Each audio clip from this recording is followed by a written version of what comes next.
Ouais, alors le salaire de Carlos Ghosn, c'est 15 millions, globalement avec Nissan et Renault, 15 millions par an, 15 millions d'euros par an. Le salaire d'un smicard, si c'est 1300 balles, balles d'euros, hein, par mois, ça fait 15 000 balles En gros, en d'euros gros. par an. C'est-à-dire que Carlos Ghosn, c'est un mec qui gagne 1000 fois plus qu'un ouvrier chez Renault. Alors dans les années 60, le rapport c'était 40. Donc on est passé de 40 à 1000 fois En un demi-siècle.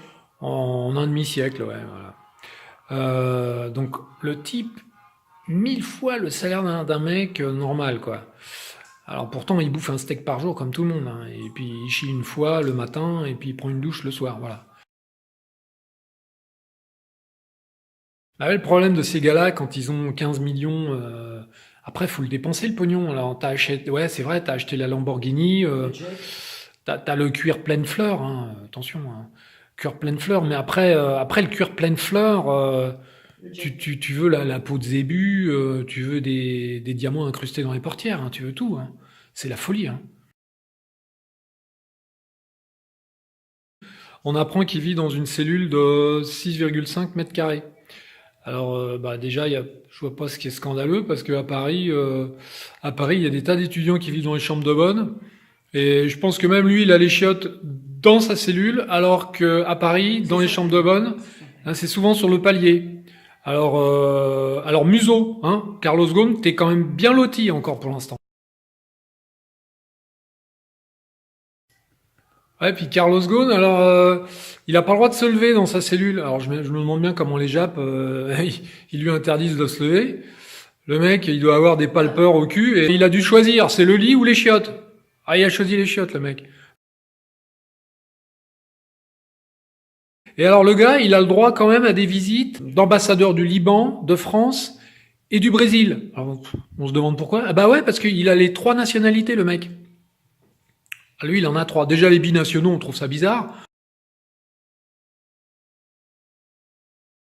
Ouais, parce que trois nationalités, c'est quand même, quelque part, que t'as un peu le feu au cul. Tu sens qu'un jour ou l'autre, il faudra te barrer vite fait avec des valises et puis t'auras pas trop le choix de la destination. Donc, trois nationalités, c'est bien pour ces mecs-là. C'est un minimum, je dirais même. Toi, t'en as qu'une, pauvre con, hein. Tu bosses, t'es sur un rond-point avec ton gilet jaune, hein, c'est tout, hein. T'as un passeport français et terminé, hein. Le moindre trader aujourd'hui, il s'achète une Lamborghini, il fout 3 diamants dans les portières. Alors lui, Carlos Ghosn, attends, il est à la tête du premier conglomérat français, peut-être même mondial, de bagnoles. Il pourrait pas se foutre des diamants incrustés dans les portières? Ah putain, alors faut pas déconner. Alors merde, ça sert à quoi les Bahamas? Si, si, moi j'en fous la moitié aux Bahamas. Donc Carlos Ghosn, quand on compare un Carlos Ghosn au fondateur de Renault, Renault c'était un mec qui avait les mains dans le cambouis, et puis il dormait dans son atelier, le mec. Et puis bon, il gagnait 10 fois ce que gagnait un ouvrier, mais il en avait rien à foutre, c'est tout. Alors que lui, bah ouais, il vit dans son jet, il a une Lamborghini, il gagne 1000 fois ce que gagne un ouvrier. Ouais, le vieux Renault, il s'en foutait tellement du pognon et de l'idéologie et de le pouvoir et tout ça. Il s'en foutait tellement que pendant la guerre, bah, il a bossé pour les Allemands, quoi. Il continue à faire des moteurs et des boîtes de vitesse parce que c'était son truc. Du coup, à la Libération, il s'est fait nationaliser puis il s'est fait lourder, voilà. Donc c'est pour dire que ces gars-là, ils s'en foutaient à l'époque. Ils s'en foutaient du pognon et du pouvoir. Ouais, en fait, ces mecs-là, les Carlos Ghosn, c'est des super DRH qu'on va chercher pour faire Plans sociaux. pour faire des plans sociaux, puisqu'il y a que ça maintenant qui fait que une boîte va faire plaisir à ses actionnaires, hein. C'est ça qu'on cherche à faire quand on va chercher un mec comme ça.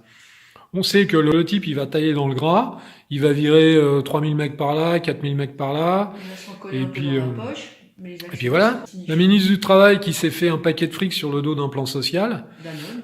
Danone, là, ministre du Travail, ouais.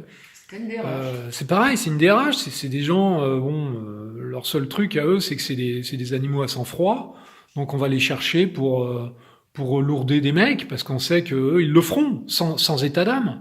Voilà, lui, ce qu'il veut, c'est le pouvoir, ces gens-là, c'est le pouvoir qu'ils veulent, c'est tout.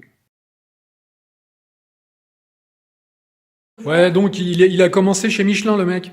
Il aurait mieux fait d'y rester parce que là, il a fait une sacrée sortie de route, hein.